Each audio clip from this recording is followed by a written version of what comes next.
매일 성경 묵상 나눔입니다. 5월 4일 목요일입니다. 오늘 묵상하는 본문은 민수기 22장 21절에서 35절입니다.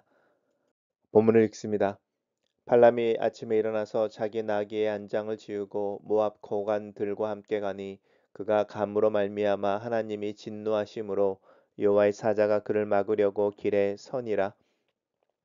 발람은 자기 나귀를 탔고 그의 두 종은 그와 함께 있더니 나귀가 여호와의 사자가 칼을 빼어 손에 들고 길에 선 것을 보고 길에서 벗어나 밭으로 들어간지라. 발람이 나귀를 길로 돌이키려고 채찍질하니 여호와의 사자는 포도원 사이 좁은 길에 섰고 좌우에는 담이 있더라. 나귀가 여호와의 사자를 보고 몸을 담에 대고 발람의 발을 그 담에 짓누름에 발람이 다시 채찍질하니 여호와의 사자가 더 나아가서 좌우로 피할 데 없는 좁은 곳에 선지라. 나귀가 여호와의 사자를 보고 발람 밑에 엎드리니 발람이 노하여 자기 지팡이로 나귀를 때리는지라. 여호와께서 나귀 입을 여시니 발람에게 이르되 내가 당신에게 무엇을 하였기에 나를 이같이 3번 때리느냐. 발람이 나귀에게 말하되 내가 나를 거역하기 때문이니 내 손에 칼이 있었다면 곧 너를 죽였으리라. 나귀가 발람에게 이르되 나는 당신이 오늘까지 당신의 일생 동안 탄 나귀가 아니냐. 내가 언제 당신에게 이같이 하는 버릇이 있었더냐. 그가 말하되 없었느니라. 그때 여호와께서 발람의 눈을 밝히심에 여호와의 사자가 손에 칼을 들고 길에 선 것을 그가 보고 머리를 숙여 엎드리니 여호와의 사자가 그에게 이르되 너는 어찌하여 내 나귀를 이같이 3번 때렸느냐. 보라, 내 앞에서 내 길이 사악하므로 내가 너를 막으려고 나왔더니 나귀가 나를 보고 이같이 3번을 돌이켜 내 앞에서 피하였느니라. 나귀가 만일 돌이켜 나를 피하지 아니하였다면 내가 벌써 너를 죽이고 나귀는 살렸으리라. 발람이 여호와의 사자에게 말하되 내가 범죄하였나이다. 당신이 나를 막으려고 길에 선 줄을 내가 알지 못하였나이다. 당신이 이를 기뻐하지 아니하시면 나는 돌아가겠나이다. 여호와의 사자가 발람에게 이르되 그 사람들과 함께 가라. 내가 내게 이르는 말만 할지니라. 발람이 발락의 고관들과 함께 가니라. 오늘 본문은 우리 성경에서 유명한 말하는 나귀가 등장하는 이야기입니다. 우리 어제 또 내일까지 이 발람과 발락 사이의 일들을 계속 묵상하게 될 겁니다. 오늘의 본문을 보겠습니다. 발람에게 발락이 사람들을 보냈죠. 고관들을 보내고 복채를 싸서 보내며 발람이 오기를 초청합니다. 그래서 모압 평지에 진을 치고 있는 이스라엘 백성들을 저주할 것을 원하는 거죠. 하지만 발람이 이제 올라가기를 거절하고 또 머뭇머뭇거리고 있습니다. 왜냐하면 그는 하나님이 그것을 원하지 않는다는 것을 알고 있었기 때문입니다. 우리 어제 묵상했던 맨 마지막에는 하나님께서 발락에게 가는 것을 허락하시는 장면이었는데, 그래서 그 다음날 아침에 일어나서 자기 나귀의 안장을 지우고 모압 고관들과 함께 가려고 하는데 갑자기 하나님이 진노하십니다. 어제는 가도 된다 이렇게 말씀하시고 그 다음날 아침에 하나님의 말씀을 따라서 이제 발락에게 올라가려고 하는 발람을 인하여 화를 내고 계시는 장면입니다. 이유가 무엇일까 한번 생각해 보시면 좋을 것 같습니다. 성경은 분명하게 이야기하고 있지 않지만 비슷한 장면이 또 있습니다. 예를 들어서 모세를 부르시는 하나님께서 모세가 자기의 두 아들과 아내 십보라와 함께 애굽으로 돌아가는 길 도중에 갑자기 하나님이 모세를 향하여 진노하시는 장면이 나옵니다. 우리가 정확하게 이해할 수 없는 어떤 상황인데 그런 상황이 있습니다. 그 안에 어떤 이야기가 있었는지 우리가 잘 알지 못하지만 오늘 본문에서도 마찬가지입니다. 어제는 가라고 말씀하셨고 떠나려고 할 때는 화를 내고 계시고, 그렇지만 또 오늘 본문 맨 마지막에는 다시 발람이 발락에게 가는 것을 허락하십니다. 하지만 어제도 그렇고 오늘도 그렇고 강조되어지는 것은 하나님께서 하라고 하시는 말만 발람이 해야 된다라는 것을 명확하게 이야기하고 있습니다. 그래서 어쩌면 하나님이 진노하신 것은 발람이 발락에게 가기 위해서 발락의 고관들과 함께 이제 자기가 있던 곳을 떠날 때에 발람의 모습이 뭐 굉장히 의기양양했다든지 또 자기가 굉장히 특별한 손님처럼 행세를 했다든지 어떤 하나님의 심사를 건드리는 어떤 부분이 있었을 것 같습니다.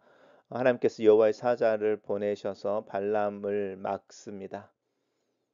그리고 그것을 이제 나귀가 보게 되는 거죠. 나귀가 보게 되고 나귀가 이제 여호와의 사자가 칼을 들고 자기 앞에 서 있는 것을 보고 길을 가지 않으려고 그 길에서 벗어나니까 이제 발람은 자신의 나귀가 왜 그런지 나귀를 조종하기 위해서 나귀에게 채찍을 이렇게 치는 장면이 세 번이나 나옵니다. 그리고 결국에 하나님께서 나귀의 입을 열어 주십니다. 여호와께서 나귀의 입을 열어 주시는데 발람이 갑자기 자기 나귀가 말하는 것에 별로 놀라지 않습니다. 굉장히 재미있죠. 우리 같으면 깜짝 놀랐을 텐데 발람이 그것을 놀라지 않고 자기 나귀와 대화를 나누고 있는 부분도 굉장히 재미있는 부분입니다. 그러고 나서 이제 하나님께서 발람의 눈을 열어 주시니까 밝혀 주시니까 이제 여호와의 사자를 보게 되는 것이고 그때서야 이제 자신이 무슨 일을 했는지 또 자신의 나귀가 왜 그렇게 행동을 했는지를 이해하게 됩니다. 이 하나님의 사자를 통해서 경고하는 것은 분명합니다. 내가 내게 이르는 말만 할지니라라고 하는 것이 발람에게 요구되어지는 하나님의 순종의 이야기입니다. 단락을 요약해 보겠습니다. 발락을 향해 가는 발람을 하나님의 사자가 막고 그의 사자는 여호와의 사자가 칼을 빼어 손에 들고 길에 선 것을 보고 앞으로 가려고 하지 않는다. 이렇게 요약했습니다. 밤에 발람에게 가라고 허락하셨지만 아침이 되어 발람이 떠나자 노하시는 하나님을 봅니다. 그것은 변덕이나 모순이 아닙니다. 악한 계획을 보란 듯이 좌초시키기 위해 그 모략의 실행 궤도에 오르는 것을 허용하셨지만 발람의 행보 자체가 사명으로 치장되는 것을 하나님은 허용하고 싶지 않으셨던 것 같습니다.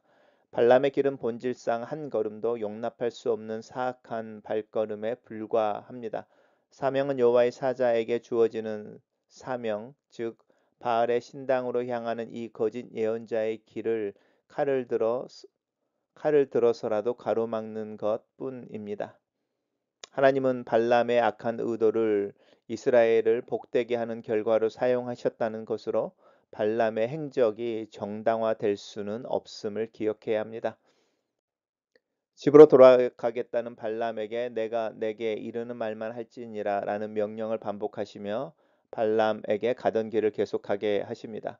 그가 가려고 하는 길이 죽임을 당할 만큼 악하다는 것을 그에게 분명히 보이시지만 하나님의 뜻이 이루어지게 하기 위해 그 악한 길을 잠시 묵인하시는 것입니다. 또한 발람이 발락에게 고용된 선견자가 아닌 하나님의 손에 붙들린 확성기에 불과함을 일깨워 주십니다.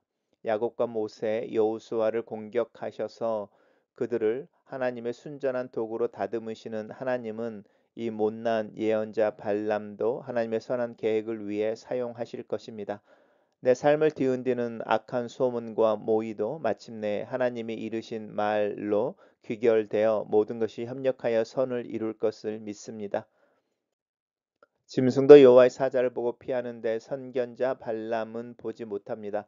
나귀는 칼로부터 주인의 목숨을 지키는데 발람은 주인의 말을 듣지 않는다며 자신의 나귀를 칼로 죽이겠다고 화를 냅니다. 나귀보다 영적 감각이 떨어지는 발람이 너무 답답하여 결국 하나님께서 나귀가 말하는 것을 허락하십니다. 나귀가 말하는 기적이 일어나야 겨우 알아들을 수 있을 만큼 발람은 무지하고 무감각한 영적 상태 가운데 있습니다. 하나님이 내 길을 막으신다며 성내는 내 모습이 발람과 닮아 있지 않습니까? 세상의 탄식과 신음까지도 하나님의 소리로 들을 수 있는 영적인 민감함 또 영적 감수성이 내게 있습니까? 글로 쓰는 기도입니다. 살아계신 하나님, 하나님 앞에 하루를 삽니다. 내 눈을 열어 나와 함께 하시는 하나님을 경험하게 도와주시옵소서. 하나님의 음성에 민감하며 하나님을 의식하고 하나님을 의지하는 하루를 살기를 기도합니다. 하나님 말씀을 분별하여 믿음으로 순종하는 길을 걷길 원하는 내 작은 믿음을 오늘 하루 붙잡아 주시옵소서. 예수님 이름으로 기도합니다. 아멘.